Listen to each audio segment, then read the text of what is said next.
अस्सलाम वालेकुम। ताज़ा खबर में आपका स्वागत है। मैं एम अंसारी।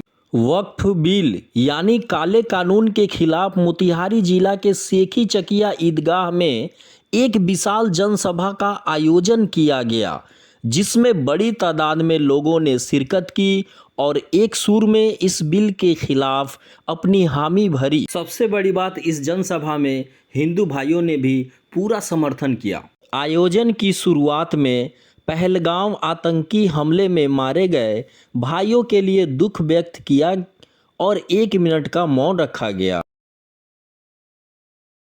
आइए अब काले कानून के बारे में कुछ सुने। आज जो इस देश में देखा जाए तो यह जालिमों की सरकार हम दलित मुसलमान के साथ सरासर अन्याय थोपते जा रही है। और जो यह वक्फ बिल लाया, वास्तव में अगर यह देखा जाए, अभी बिहार के महाबौद्धि बिहार की भी लड़ाई चल रही है, उसमें अगर उस महाबौद्धि मंदिर और ये मुसलमानों भाइयों के लिए जो वक्फ बिल लाया गया काला कानून साबित हो रहा है हमारे लिए, क्योंकि हमारे अधिकार में कोई भी दखलंदाजी नहीं करनी चाहिए। यानी इस जालिम सरकार में हम दलित मुसलमानों को कहीं से यह हमें सताए जा रहे हैं। मानवर साहब का एक याद आती है, वह बोला करते थे, दलित मुसलमान करो विचार, कब तक सहोगे अत्याचार। यानी जब तक हम दलित मुसलमान समाज इस इंडिया के धरती पर, इस हिंदुस्तान की सरजमीन पे अगर अपनी कदम से कदम मिलाकर नहीं चलेंगे तो हमें कहीं तालिबान घोषित किया जा रहा है, कहीं पे हमें आतंकवाद घोषित किया जा रहा है।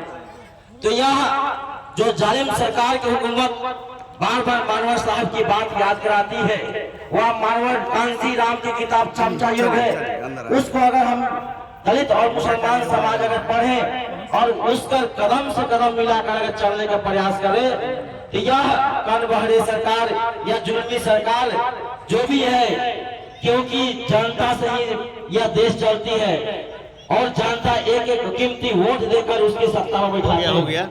मैं मुसलमान भाइयों से भी आग्रह करता हूँ कि आप जितना शोषित पीड़ित वंचित है, उतना ही मैं भी दलित समाज का लोग उतना ही हर समय।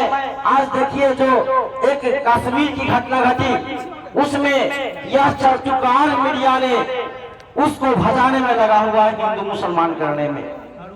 लेकिन किसी ने यह सवाल मीडिया वाले ने नहीं कर रहा है कि यहाँ हमारे 56 इंच के मोदी जी कहते थे कि मजबूत हाथों में यह देश चल रही है। यह मीडिया पूछना चाहिए उन इस जालिम सरकार से, आप हिंदू मुसलमान करने पर लगे हैं, आपको यह पूछना चाहिए कि उस कश्मीर की धरती पर अगर आतंकवाद आया, इसका जिम्मेवार कौन है?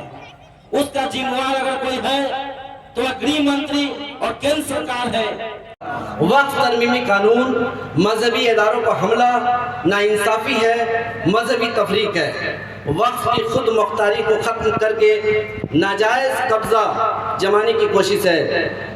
जेपीसी जॉइंट पार्लियामेंट्री जो कमेटी है, उसका मशावरती अमल एक तमाशा, एक ड्रामा, एक धोखा था।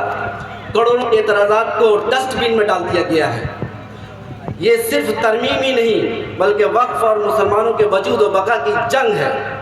ये कानून फिरकावाना तफरीक को बढ़ाने वाला, मुस्लिम शनाख्त को मिटाने वाला और हुकूमत मुसलमानों को क्या ताना देती है कि ये पंक्चर बनाते हैं, गरीब हैं, नाखानदा हैं और उनकी ज़मीनों को लूटी जा रही है, बुलडोज किया जा रहा है, उनके अदारे बर्बाद किए जा रहे हैं। और तमाशा तो ये है कि वो दर्द और गम में अपने आंसू भी बहा रहे हैं।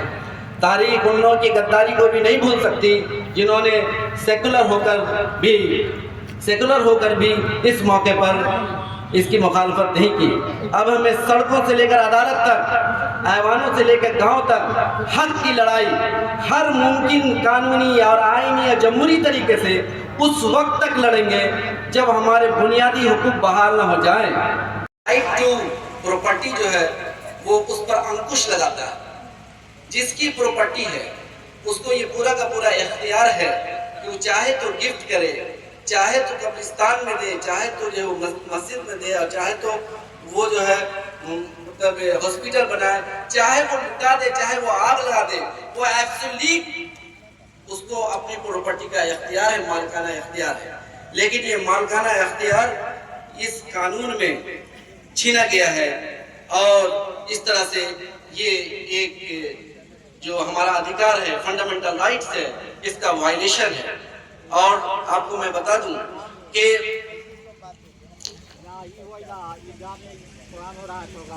हिंदू के डेफिनेशन में जैन भी आते हैं, बौद्ध भी आते हैं और सिख भी आते हैं, लेकिन उनके न्यास में और उनके मैनेजमेंट में सिर्फ हिंदू रखे जाते हैं।